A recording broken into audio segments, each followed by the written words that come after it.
Welcome into Green Dot Daily, everybody. Action Network's daily sports betting show. I'm your host, Brendan Glasheen. Hope you're having a great Monday. Happy Halloween if you're into that sort of thing. Join us every weekday at noon, like I mentioned. If you found us now, you found us. So wherever you have us, keep it where it is. But as a reminder, we come to you live, streaming in the Action app. We are on Action HQ YouTube and also on the Action Network HQ Twitter page. Green Dot Daily, presented by BetMGM. Use bonus code ACTION when signing up to get a risk-free bet up to $1,000. Terms and conditions apply. Here is what we've got going on in the show today. Later on, Charlie DiSturco will join us. He will discuss how he's going to bet Game 3 of the World Series between the Phillies and Astros. Our own Joe Dellera will break down the 7-game slate in the NBA tonight.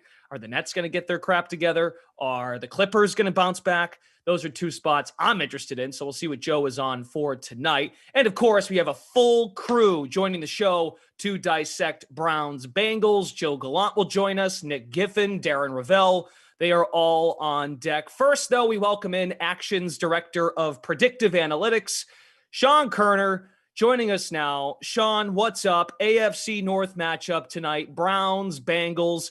I couldn't believe when I saw this. Joe Burrow is in search of his first win against the Browns in his career, and it comes on Monday night. But as we know, the people know, you are in on the player props. When you give this pick out, typically the line tends to shift drastically. So, without further ado, why don't you give it to us?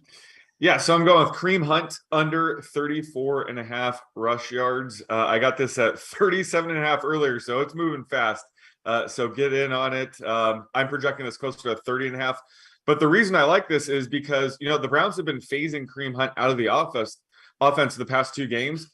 Too. Yeah, the front office, especially because this could be due to the Browns preserving him for a trade. We've seen this with Cam Akers, James Robinson the past couple weeks. They tend to limit or not even play running backs that are on the trade block. So there's a chance he continues to only see 4 to 5 carries again tonight. That's going to be very tough for him to clear this number. However, even if he ends up seeing closer to double-digit carries, there are a few reasons and factors why he could still, not clear this number. The first is, the Bengals have a top 10 run defense. They rank 10th in DVOA against the run.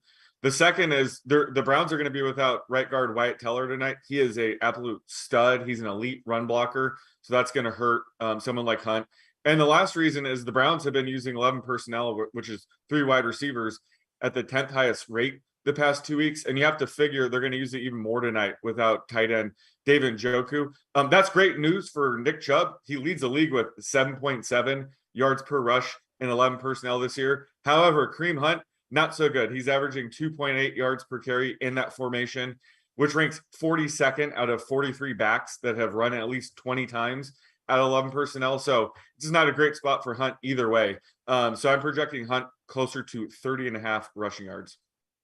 Okay, 34.5. The under live on BetMGM now at -110.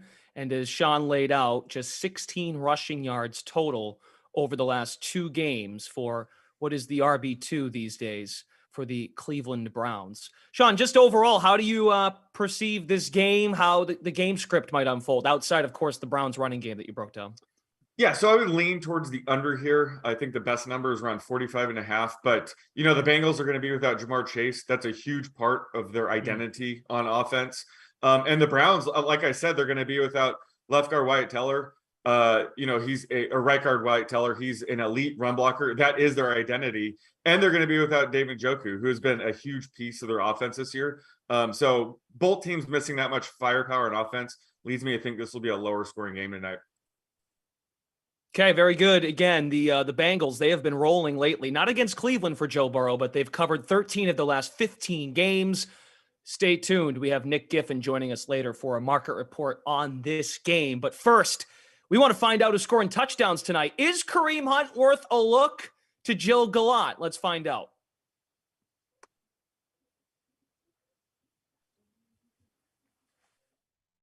Here are my 3 touchdown scorer picks for Bengals Browns, brought to you by the Action Network app.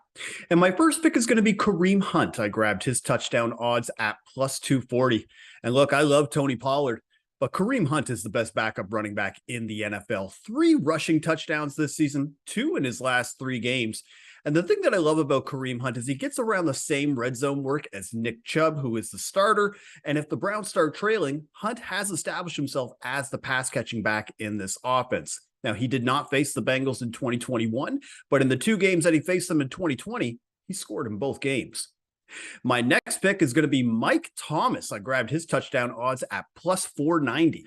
And I'm going to take a swing on the next man up because no Jamar Chase means that Mike Thomas is now going to be included in 3 wide receiver sets for the Bengals. Now, when T. Higgins was out in week 5, that means Thomas got elevated. He ended up playing 70% of snaps in that game versus the Ravens.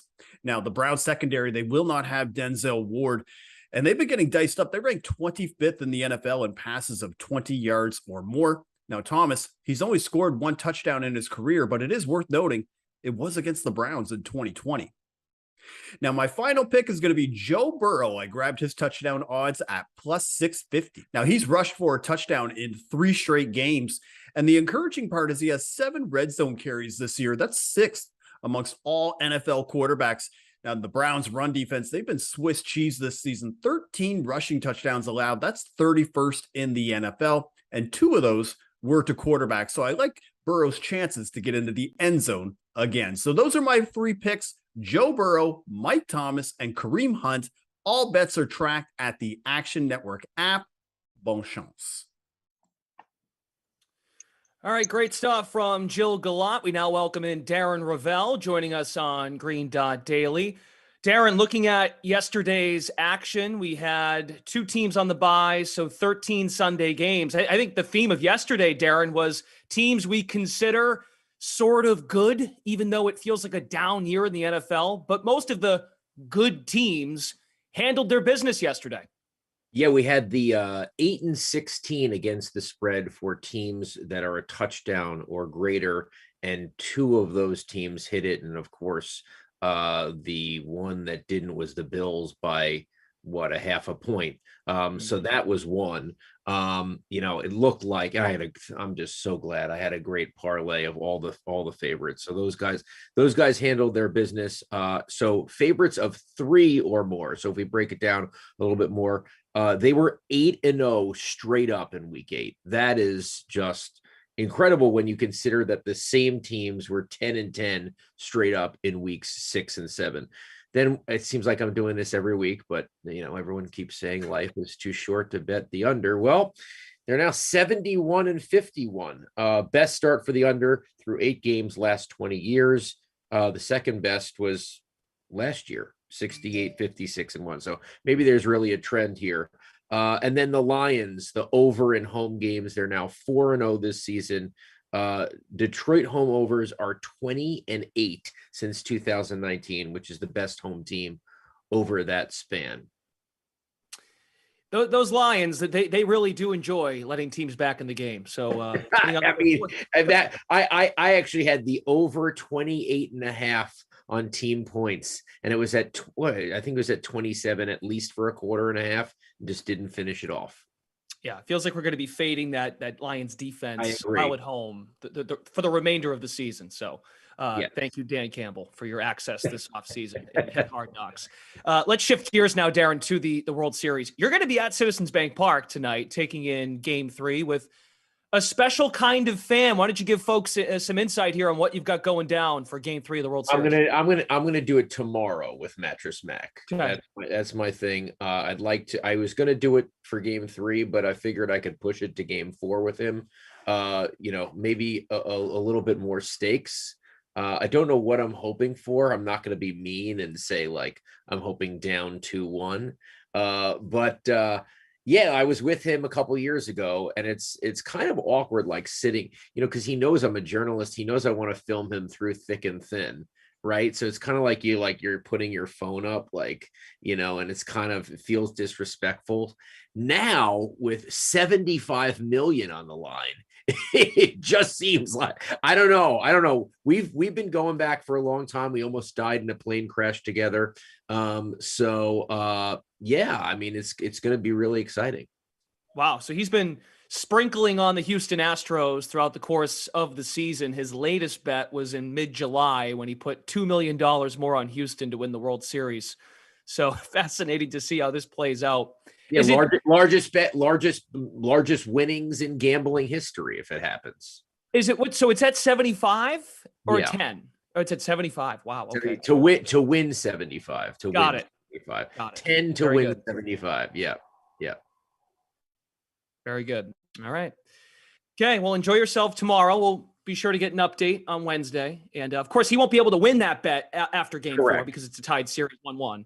But who knows? Maybe it will go down in Philly in game 5 if Houston goes on a run here on the road. So we shall see. Here are tonight's lines for game 3 of the World Series. Astros are road favorites with Lance McCullers on the mound. You can see him there. And there are the Phillies with Noah Syndergaard, who does enjoy giving up runs in the season in Major League Baseball, acquired at the trade deadline, of course. But Phillies are home dogs in this game 3 as the series shifts to Philadelphia. Let's get a betting preview of tonight's game.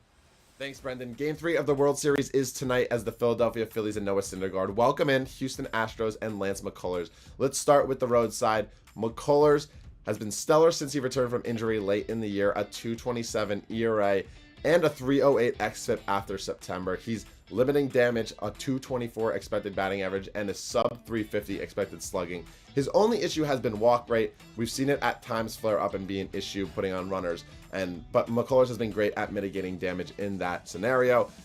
And if you may be looking at his statistics, he has reverse splits, lefties, a 165 batting average, but that number actually should be less for right-handed hitters, which is nearly 100 points higher right now. My colleague Sean Zerillo broke down why that's the case, why McCullers is opting to use his curveball less, which was his ultimate doom pitch against right-handed hitting, and now he's pitching a lot better. He's just got a very, very, very high ceiling and a very low floor, so I love backing him here. As for Noah Syndergaard, he'll likely only pitch the Astros one time through the order. He's got a career worst in expected slugging, expected batting average. If you've known me and talked to me or seen any of my videos this season, a lot of them have to do with fading Noah Syndergaard. He's just not the same pitcher he once was. A sub 17% strikeout rate, a 3.5 mile per hour velo dip in his fastball. His barrel rate's near 10%. Just the list goes on and on for Syndergaard. He's not the same pitcher since he returned from injury. He struggles a lot. And lefties, they hit 272 with a 424 slugging. So he's just one of those pitchers that can go out in the first inning and give up 2-3 runs. He gives up a lot of stolen bases because he takes so much time to pitch. So the Astros, and we've seen Jose Altuve already run rampant, they will be aggressive on the base paths. Chas McCormick can do some damage, Jeremy Pena. So all this to say, I don't want to take the Astros over the full game here because the Phillies have a full, well-rested bullpen, and we've seen Rob Thompson. He's a great in-game manager. He's done amazing with his decisions. So I'm looking to back the Astros over the first 5 here at -130. I just think the pitching discrepancy is too stark here.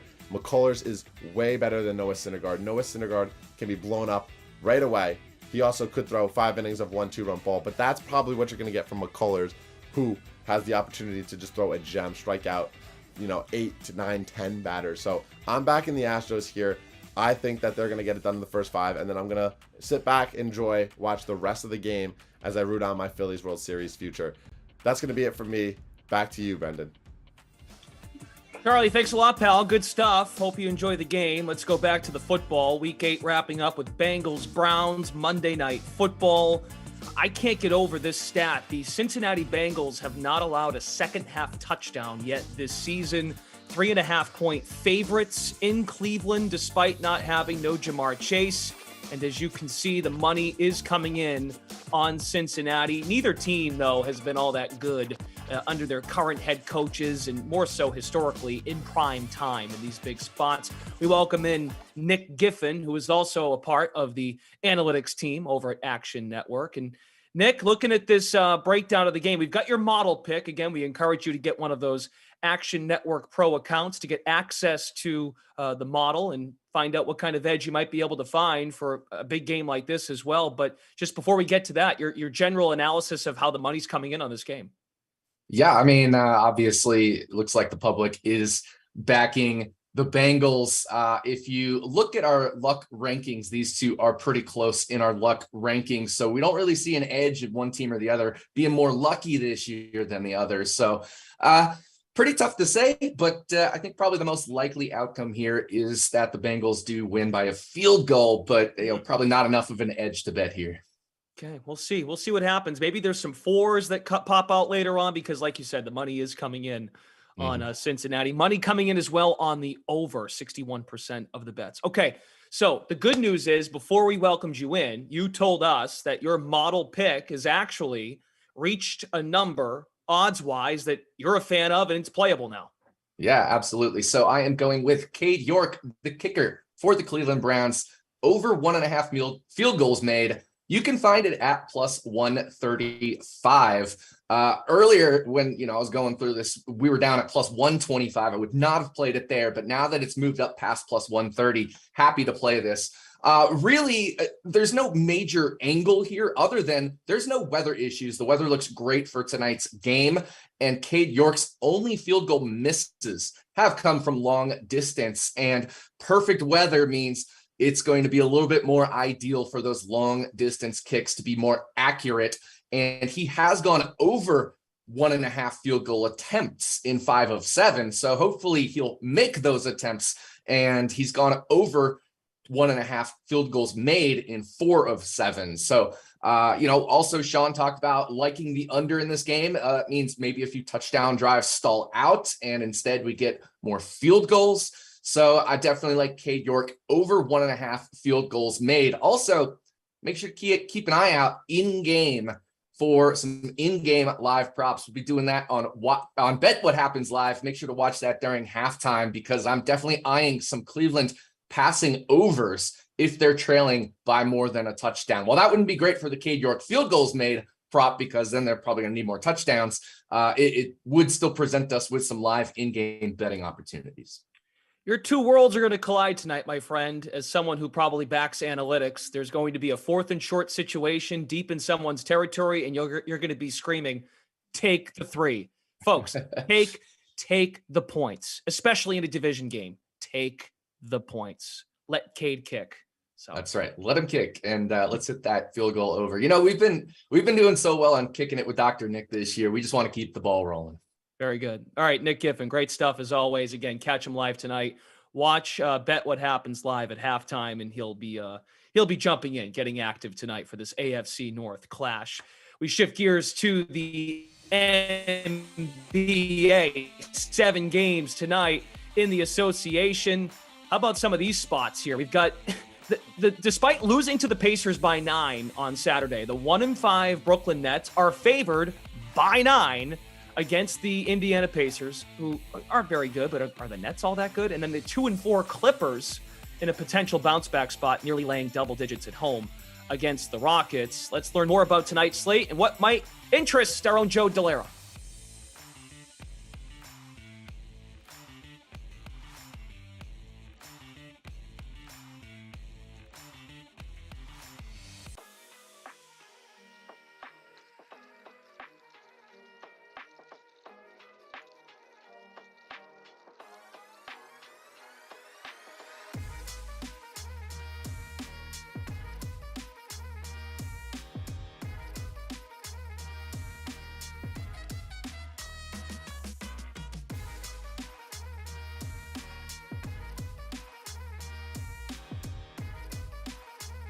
Okay, apologies, folks. If you are looking for Joe Delera's outlook on tonight's NBA slate, you can find his picks over in the Action app. Joe, also one of the many contributors to Action Network's NBA betting podcast, Buckets. So be sure to find Joe on the app. We apologize for the technical difficulties.